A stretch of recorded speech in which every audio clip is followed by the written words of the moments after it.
C'est sur une parcelle en jachère, bordée d'un bois sur deux côtés, que le couple migrateur a élu domicile pour un troisième printemps. Ce petit passereau, de la taille d'un rouge-gorge, revient dans ma région, en Île-de-France, début mars, pour élever jusqu'en juillet 2 nichés, parfois 3. Depuis de nombreuses années, j'espère le filmer en famille. Mais trouver son nid, a fortiori au stade des œufs, reste un défi, même pour un observateur averti. Car la femelle le construit au sol, à demi enterré dans la végétation dense et touffue. De ma voiture, seul affût possible dans ces conditions et à bonne distance, pour ne pas l'inquiéter, les yeux rivés dans les jumelles, j'observe cette espèce farouche et méfiante. Surtout à la période des amours.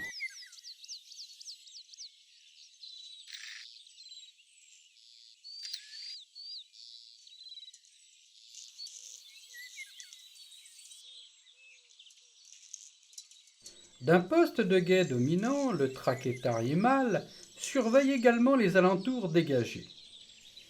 Le plus souvent à cet endroit ou à proximité, j'en conclus qu'il est sur son territoire de chasse. Mais aussi qu'à cette période, la femelle est certainement au nid. Le trouver n'est pas une mince affaire.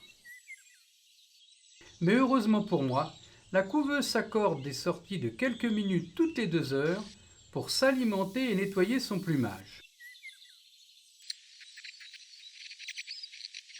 Bien qu'elle utilise différents passages par sécurité pour quitter et accéder à ses œufs, ces pauses sont mes seules chances pour m'indiquer approximativement l'endroit du nid. Après 3 matinées d'observation et de patience, profitant d'une absence de la femelle, et suivant mes différents repérages parmi la végétation, j'ai tenté une approche discrète pour trouver le nid. Mais malgré mes indications, ce fut un échec. Sous les cris incessants d'alarme du mâle, j'ai regagné mon véhicule.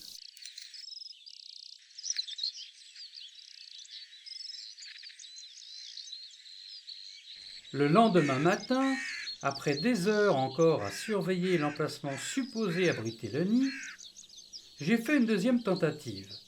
Aidé par mes nouveaux repérages, j'ai écarté soigneusement le fouillis végétal à plusieurs endroits.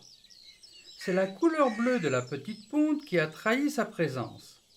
Sans eux, sans faire un jeu de mots, la petite coupe discrète et bien dissimulée sous une frange d'herbe spontanée passait inaperçue. Caméscope en poche, à main levée, j'ai capturé quelques images pour les besoins de la vidéo et rebouché délicatement l'entrelac de la végétation. Considéré maintenant par le couple nicheur comme un prédateur potentiel, j'ai quitté précipitamment les lieux pour qu'ils puissent reprendre rapidement leur activité en toute quiétude. Les espèces nichant au sol sont les plus vulnérables, victimes de prédation humaine et naturelle. C'est l'une des raisons pour laquelle je devais redoubler de prudence dans ma façon de procéder.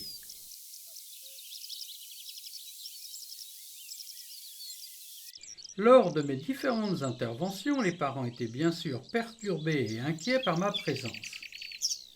Dégager le nid pour la mise en place rapide de mon petit système vidéo les stressait.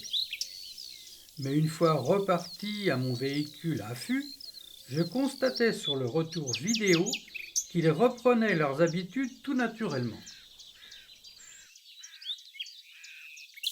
Toutes ces explications, et j'ai essayé d'être concis, montrent bien les difficultés rencontrées pour trouver la couvée. Et je pratique cette technique depuis des décennies. Malgré mon expérience dans ce domaine, ce fut un challenge quand même, je dois le reconnaître. Mais ceux qui me suivent, et je les remercie encore, savent très bien que ce n'est pas mon unique but.